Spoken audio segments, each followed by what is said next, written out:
Tani, të pyesësh një shqiptar i cili në të vërtet ekziston në një ekonomi ku pjesa më e madhe e ekonomisë është kesh, apo transaksionet, qoftë ekonomive familjare, por dhe një pjesë e transaksionet të biznesit duhet ta themi që funksionojnë në kesh, është pak e vështirë për të konceptuar. Të mendosh që në Shqipëri ka fshatra që kanë vetëm 4 banor, apo 4 familje, ku aty nuk ka as ujë as drita dhe nuk ka as një qendër shëndetësore, dhe ti të mendosh që kjo familje duhet të operojë me paranë digjitale, për atë është e vështirë për të konceptuar. Sepse edukimi financiar i tij është i munguar, jo vetëm në zonat rurale të thella, por në zonat rurale që janë zhvilluara. Që do të thotë, kjo është nga sfidat më të mëdha, edhe pse kemi kohë për t'i kapërcyer të gjithë sfidat, është shumë mirë, por ka gjenerata, e cila është brezi i tretë, por ndoshta dhe brezi i dytë, pra që do ta kenë vështirë të përshtaten. Patjetër që duhet më tepër ndërgjegjësinë, sensibilizim vetë nga Banka Qendrore, por dhe nga institucionet e edukimit. Them institucionet e edukimit sepse kam parasysh kjo gjë duhet nisi që në kurrikulat universitare apo kurrikulat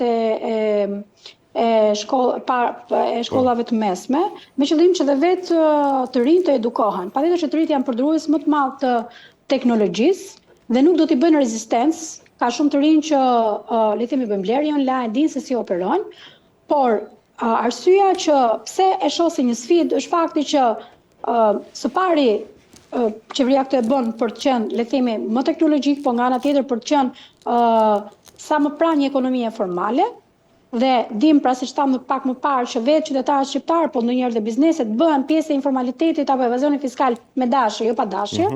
Dhe kjo është një gjë që patjetër që kjo do të mënjanojë dhe do të shfaqë një lloj rezistencë, por nga ana tjetër kemi, siç thash, zona rurale, të cilët nuk kanë formimin e dur, nuk kanë infrastrukturën e dur për të pasur një ekonomi të tillë, apo për të bërë transaksione të tilla.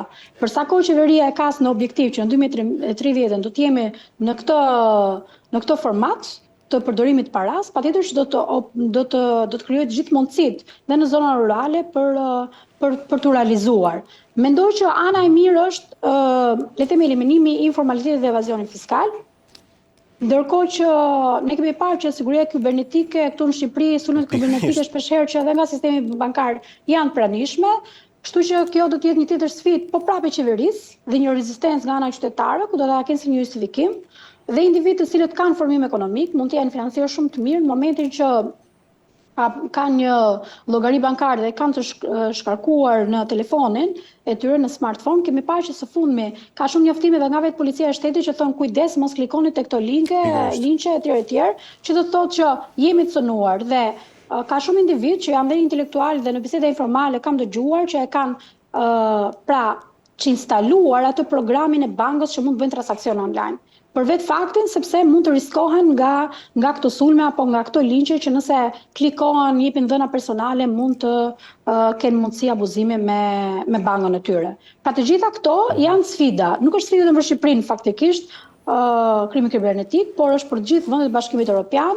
Në vendet e Bashkimit Evropian po mundohen të krijohen ligje, norma dhe të krijohen zgjidhje dhe zgjedhje me qëllim që të zgjedhin teknologji më të avancuara për të mbrojtur jo vetëm dhënat personale, por për të mbrojtur të gjithë këto sulmet që mund bëhen sistemeve bankare.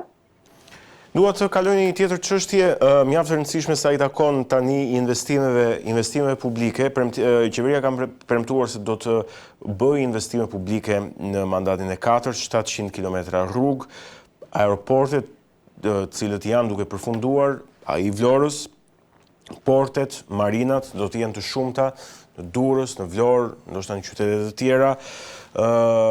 A janë gjitha këto investime një premtim për borxhe të majme apo buxheti i shtetit do t'ja dalë, po them, në këtë mandat? Kjo është, a do ta rëndojnë ekonominë gjitha këto investime? Në fakt nuk mund të themi që një investim mund të bëhet pa borxhe, është më vështirë që buxheti i shtetit vetë gjenerojë aq shumë të ardhur. Pra se të ardhurat i kanë nga tatimet dhe taksat, me qëllim që të ketë mundësi të bëjë investime, se kanë investime tepër të mëdha që kërkojnë fonde pafund. Dhe janë në fakt investime shumë të rëndësishme që do ndikojnë në zhvillimin ekonomik të vendit nga ana tjetër dhe në zhvillimin dhe të biznesit, sepse të bëhet një rrugë, ne e dim shumë mirë që ul kosto të transportit etj. por mendoj që të bësh investime dhe me hua nuk është gjë e gabuar, sikurse një familje e cila ka një pjesë parash të kursyer dhe pjesën tjetër pra e siguron me hua. Patjetër që vendet më të zhvilluara marrin hua, niveli borxheve dhe nepse ne borxhet publike kemi në nivele të ulta faktikisht krahasuar me para 3 vitesh, dhe kjo fal menaxhimit të mirë të borxhit publik, por nga ana tjetër kjo fal edhe për shkak se një pjesë mirë të borxhit ne kemi borxh të jashtëm në monedën euro, jo siç e dim që nënçmimi i eurës ka si një avantazh tepër të madh përveç qeverisë për të ulur nivelin e borxhit.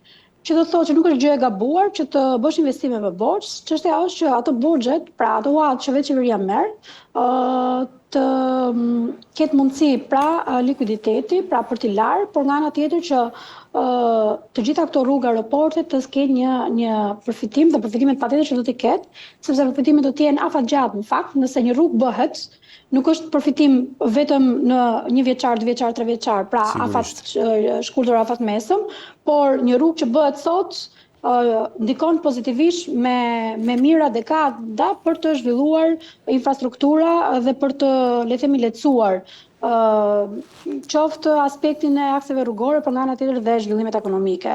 Kemi parë që rruga Durrës-Kukës ka bërë pra lidhjen e Shqipërisë me Kosovën shumë herë më të shkurtër, lidhje tregtare më të ngushta, etj. Pra, zhvillime të tilla sjellin përfitime që janë në terma afatgjatë. Patjetër që është shumë mirë që do të bëhen, e rëndësishme është që të bëhen, dhe pyetja është a do të bëhen. Okay. Sepse shpesh herë në këto investimet publike, në këto premtime, si rasti e Kurullës, Durrës, Tirana, me zgaboj, që duhet të ishte pothuajse në përfundim, ndërkohë që është në nisje, në start, nuk është në përfundim. 2026, me sa kam informacionun, në fillimet kur projekti u bë publik, ishte si një datë e cila shqiptarët do të kishin mundësi të lëvizin me transportin e kurulor, ndërkohë që jemi akoma në fillime. Pra, investimet të tilla kërkojnë dhe afate kohore. Çështja është që në tendera duhet parashikuar mirë dhe afatet kohore, sepse afatet kohore janë koste, më pas rritet borxhi, rritet pafund dhe në fund kush e lan këtë hua, e cila rritet e lan pra vetë qytetarët nga taksa dhe tatimet. Qartë. Dua të flas edhe për një çështje të fundit me ty që ka bërë shumë sensacion, por dua ta trajtoj pak më seriozisht nga pikpamja e menaxhimit të financave publike, që është ministria chatbot Diella, ministra e Inteligjencës Artificiale Diella, që do të merret me menaxhimin e prokurimeve publike. Pyetja është shumë e thjeshtë, se është edhe qëllimi pse kryeministri Rama e ka prezantuar Diellën. A është Diella fundi i korrupsionit, apo është në të kundërt fillimi i një epoke, po them, të rrezikshme, ku tenderat kontrollohen nga algoritmet e cilat nuk i kemi ne në dorë? Do doja të thoja që kjo është një thikë me dy presa, pasi ne dim shumë mirë që tenderat kanë disa kritere. Mund të jetë një ofertë e ulët, që le të themi nga kriteret mund të jetë kjo, dhe është kriter bazë, por çështja është varet nga ose mund të jetë së pari një ofertë e ulët dhe në duke një cilësi e lartë, por afatet kohore të parashikuara ne kemi gjë. Problemi është që ne kur kemi përzgjedhur një tender, ishim në janë njohjet apo nepotizmin apo çështjet le të themi të korrupsionit. Por me gjithmonë një tender, një prokurim publik, ai që ka fituar le të themi alternativa më e mirë gjithmonë. Sepse në duke është dukur më e mirë. E njëjta gjë është dhe në rastin e inteligjencës artificiale. Do vendoset disa kritere dhe do zgjidhet më e mira në dukje. Por çështja është që më e mira në dukje, në ekzekutim, pra në zbatim të projektit apo të këtij tenderi, ka ndalë disa, le të themi, problematika që ka ndalë rrugës, e cila ka rritur buxhetin, pra kërkesën për fonde shtesë, por nga ana tjetër ka rritur dhe afatet kohore, që thamë, afatet kohore automatikisht rrisin buxhetin. Unë mendoj që deri diku e ul korrupsionin, por kjo nuk do të thotë që tendera do të ketë performancën, prokurimi publik do të ketë performancën më të mirë në zbatimin e projekteve.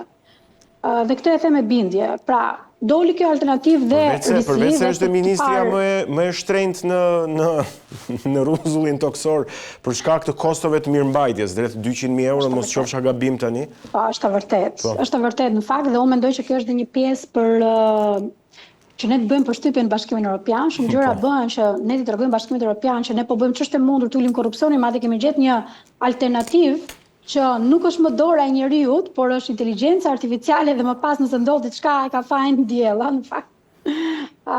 Por nëse pa shohim kostot dhe përfitimet, nuk ishte pse të ishte një kosto kaq e lartë për të pas të përfitime kur në të vërtetë duhet zbatuar ligji. Dhe patjetër ai grupi i cili do të përzillte ato alternative më të mirë mund të ishin njerëz, nuk ishte pse të ishte inteligjenca artificiale, njerëzit duhet të zbatojnë ligjin, pra në punësit për të bërë një gjë të tillë.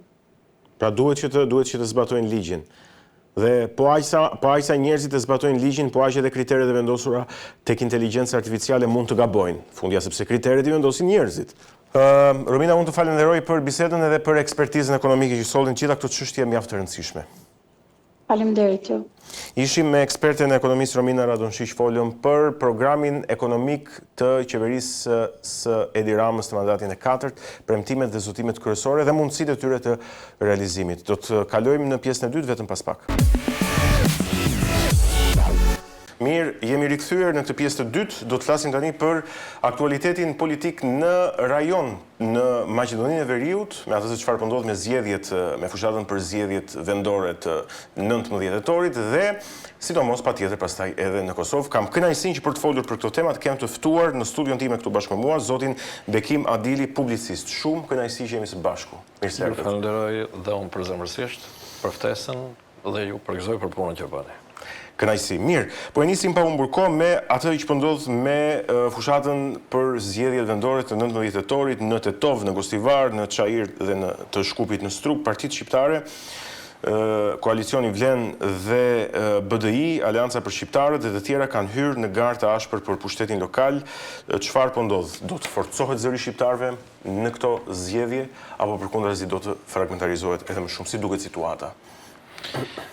Nëse do të pyesje diku në një vend tjetër të botës perëndimore për çështjet e problemeve të zgjedhjeve lokale, është diçka mos them banalitet, por gati organizohen zgjedhjet vendore dhe nuk e dinë edhe qytetarët të cilët jetojnë aty në një farë kuptimi i përqindje e tyre. Ndërkohë që në Ballkan dhe veçanërisht në vendet tona, të cilat dolën nga ish Jugosllavia, po vazhdojnë dhe riciklohen problemet dhe në vend që të fokusohemi tek halli i qytetarëve, që të kemi slogane në të pushtetit lokal që shkojnë në përputhje me problematikat e pushtetit vendor, neve betejat i kthejmë në beteja politike, nacionale dhe të një përplasje dhe etnike. Që do të thotë se fatkeqësisht akoma vazhdon Ballkani dhe në veçanti në Maqedoninë e Veriut që të kemi një lloj ndasie në mes dy botave, asaj shqiptare dhe botës maqedonase slave. Por këtu komplikojmë situatën me dashje po pa dashje vetë në shqiptarët në kuptim të një mungese të unifikimit të qëndrimeve rreth problemeve madhore. Andaj dhe tërheqë vëmendjen dhe njëkohësisht ju falenderoj për qasjet që keni, për interesimin që po shfaqin edhe ndaj trevave tona të atjeshme, që kemi një lidhshmëri organike, shpirtërore të padarë me shtetin shqiptar, Kosovën dhe kështu me radhë. Atëherë, kur jemi tek zgjedhjet vendore, të cilat tani më kanë filluar fushatat, po vrem një përgatitje të një ballafaqimi politik, si që ju e theksuat në fillim, nga pjesa e opozitës shqiptare, e cila lufton në kuptim të legitimitetit për të konfirmuar, edhe pse janë zgjedhje lokale, dhe të një kërkese e cila është e vazhdueshme që vlen të tërhiqet ose që Mickoski të reflektoj mbi një marrëdhënie më të shëndosh në mes etnive atje. Për faktin se ndërhyrja në atë që quhet shkelja e marrëveshjesorit realisht ka ngritur tensione, pakënaqësi tek shqiptarët, por jo vetëm, sepse kemi edhe raportin e Bashkimit Evropian, kemi edhe zëra të diplomacisë dhe amerikane në kuptim të një vërejtje që ato artikuluan në fillim të vitit. Marrëveshja e Orit është një nga, si thua, dokumentet bazike cila lidhet me interesin gjeostrategjik të Amerikës, që do të thotë se nuk duhet prekur. por që ne realisht me ndërhyrjen e gjykatës kushtetuese kemi të prekura segmente shumë të ndjeshme të kësaj që quhet marrëveshja e orit në kuptim të asaj çfarë shqiptarët i dëmton. Dhe sot tani më po kemi një lloj situate që realisht edhe pritshmëritë janë të tilla që do të jetë një ballafaqim i vogël, ju artikuluat me atë, si thosh, kontonacionin një fushatë e egër, uroj që mos jetë deri në përmasa të atilla që të ketë eksese, por që realisht tensionet janë që në fillim të shfaqura dhe që uroj që ecuria të jetë normale dhe gjithashtu dhe reflektimi i botës shqiptare të jetë më i matur në përputhje me faktorin kohë, me atë çfarë kërkon koha. Dhe kur them në përputhje me faktorin kohë, që të gjithë shikom se çfarë ndodh në botë, por duke u mbyllur rreth vetes, mendojmë se bota rrotullohet rreth nesh. Dhe kur këtë lloj ballafaqimi e zbret në nivel të një lokaliteti të vogël, ti harron se jeton në një botë tjetër e cila ka varfërshmëri në kuptim të rrjedhës së situatave të cilat zhvillohen. Dhe duke u fokusuar tek një konflikt gati pa kuptim, neve po humbim atë çfarë quhet busulla e orientimit ton, që është orientimi euroatlantik dhe që duhet patur kujdes që mos cënohem dhe interesat e aleatit sidomos kryesor Shteteve të Bashkuara të Amerikës, por dhe Bashkimit Evropian në këtë lloj krizash në të cilat ne futemi me dashje apo pa dashje në skenarët e interesave, do të them, të vendeve tjera, jo dashamirëse ndaj shqiptarëve. Pra këtu them se duhet patur kujdes politika shqiptare,